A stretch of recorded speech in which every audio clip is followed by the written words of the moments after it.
Good evening and welcome back to Fox 23 News at 9. I'm Zach Simonar. Even though the college football season for the Southern Miss Golden Eagles ended weeks ago, the season didn't end for everybody, and that includes speedster Ito Smith.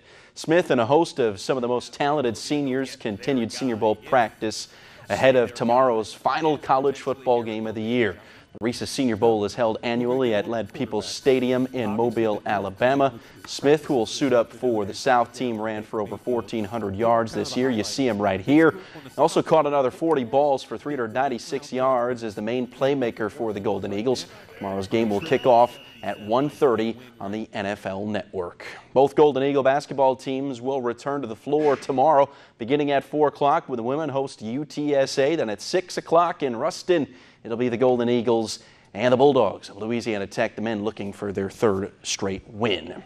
As the Mississippi State baseball team opened practice today at Dudy Noble Field, the Diamond Dogs received their 5th top 25 preseason ranking of the year, and this one may matter the most. Bulldogs were placed 15th in the USA Today preseason top 25 poll that came out this morning. State is coming off of a 40-27 season, which included an NCAA regional championship in year one of the Andy Cannizaro era. Florida topped the poll at number 1. The Dogs opened the year February 16th in Hattiesburg against Southern Miss. Golden Eagles didn't show up at the top 25, but they did receive some votes. Late Thursday afternoon, NBA All-Star captain Steph Curry and LeBron James drafted their teams for the All-Star game.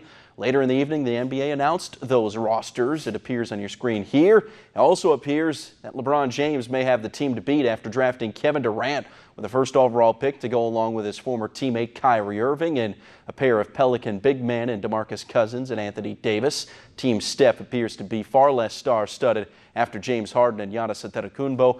The league's top players will face off in the exhibition game Sunday, February 18th in L.A. The MLB hot stove has been rather cool the last few weeks. Leave it up to the Miami Marlins to heat this thing back up. Their ongoing fire sale continued last night. They traded Christian Yelich to the Brewers in exchange for 4 prospects. Marlins have now traded all 3 of their starting outfielders from last year and their starting second baseman this offseason. It's a massive overload by new ownership spearheaded by Derek Jeter. The Brewers, on the other hand, weren't done there. They also signed free agent center fielder Lorenzo Cain, giving the former Brewer draft pick of 2004 a 5-year, $80 million deal, the richest deal by any free agent in the MLB this offseason. The NFL Pro Bowl is set for Sunday, but last night some of the best athletes in the world had flashbacks to their elementary school days. The NFL Skills Challenge in Orlando last night came down to an epic round of dodgeball with the AFC trimmed in red, NFC in blue. It boiled down to Jarvis Landry and Graham Gano, and even though kickers are people too, the old saying there, we knew what was going to happen. The Dolphins receiver securing the victory. The AFC would walk away victorious 3-2. Pro Bowl game, 1:50 Central Time on Sunday. I forgot to watch this last night. A little bit disappointed in myself. Well, at least you got to watch the highlights. Yes, I did. Thanks.